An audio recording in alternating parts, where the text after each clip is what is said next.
You know, bowling wise, what we're looking to do is develop the young boys such as their mindset is that a delivery that can get bowled, LBW, or caught from that one delivery is the basis of their bowling.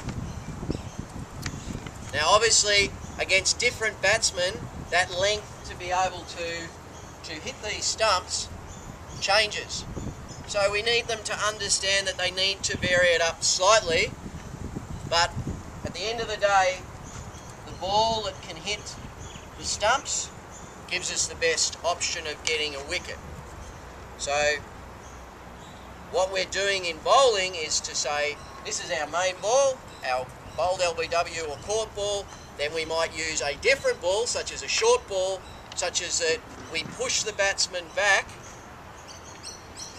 and then bowl back into area. Now we might get a wicket having pushed the batsman back, that's great, but the majority of our balls have to be balls which are hitting the stumps, such as giving us the chance of an LBW or a bowl. Off the straight is the mystery of bowling, and that means being able to swing the ball, spin the ball, or cut the ball. One of the things we need to teach the boys is to make sure that they understand the wrist position, and through that wrist position they'll understand how to hold the ball to be able to do those things that I just mentioned. For example, if I want to bowl an outswinger, I need to hold the ball such that the seam points towards the slips and my fingers are in a position such as to allow that to happen, where I'm able to have the wrist behind the ball, pull the wrist down and put backspin on the ball. That's very important.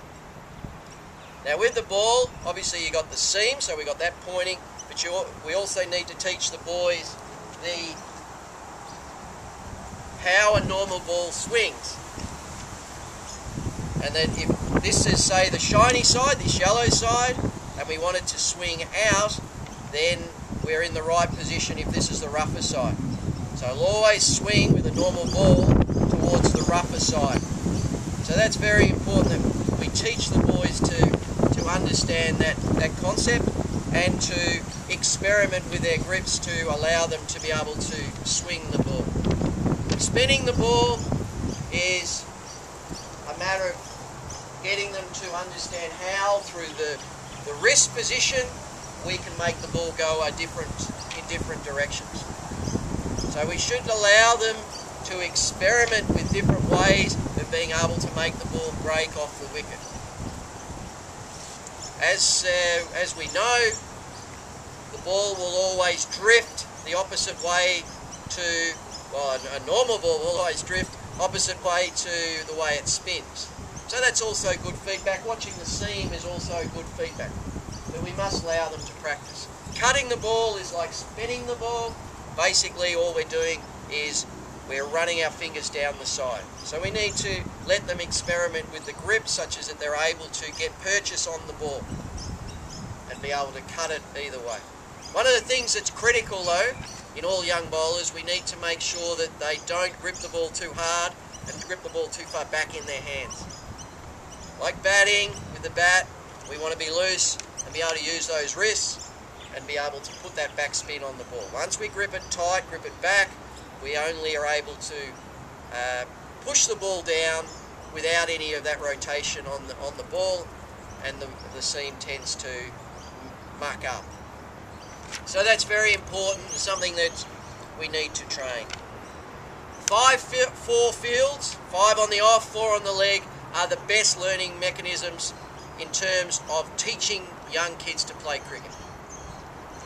If we go 6-3, 6 on the off, 3 on the leg, then we encourage them to bowl wider. Once you go wider, you only can get a caught. So that's very important that we get them to understand that. A 7-2 field, 7 on the off, 2 on the leg, is the most offensive field, and one that I don't think is the Scotch way.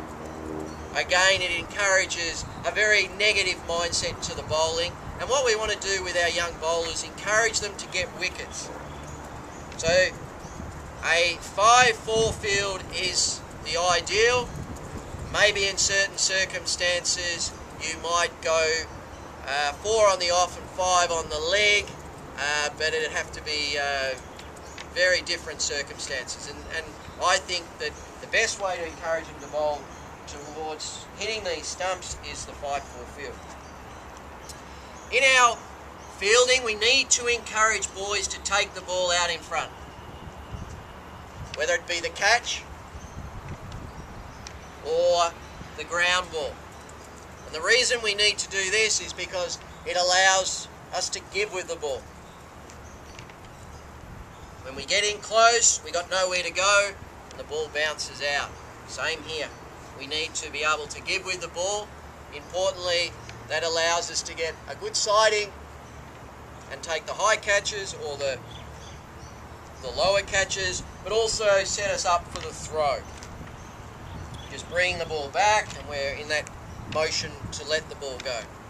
So it's important that we teach them to take it out in front. One of the things I see with a lot of the young boys at Scotch is that as the ball approaches, they take their eyes off it. Now this is the hardest thing in cricket, is to watch the ball all the way, whether it's batting or in your fielding.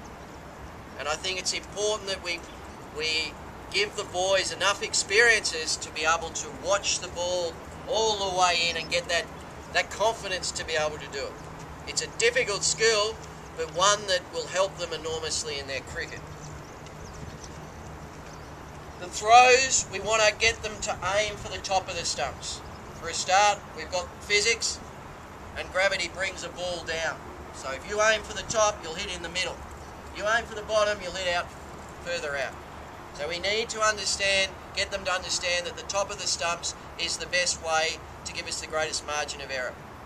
But more importantly, if I'm approaching the stumps to a throw and the ball's at my feet, I don't have much chance of being able to collect it efficiently.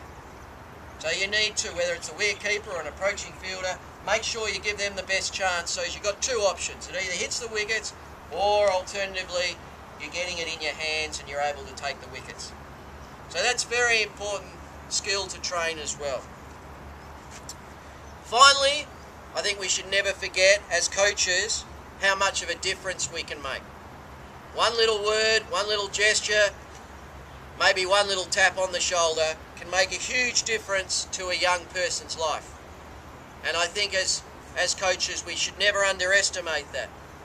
Catch them doing good and you help the whole group, because it keeps emphasising to the group what you're trying to achieve. So I think should never be forgotten. Catch them doing good. Enjoy your time coaching this year, and I hope to see that at the end of the year we can all get together and say we had a great time and that the boys got better. So if you have any issues, please contact me. I'm available at Scotch or through the email, and I'm happy to help you in any way I can. So good luck, and let's keep that Scotch way present in their minds, and the Scotch way being a way that we're renowned for within the APS.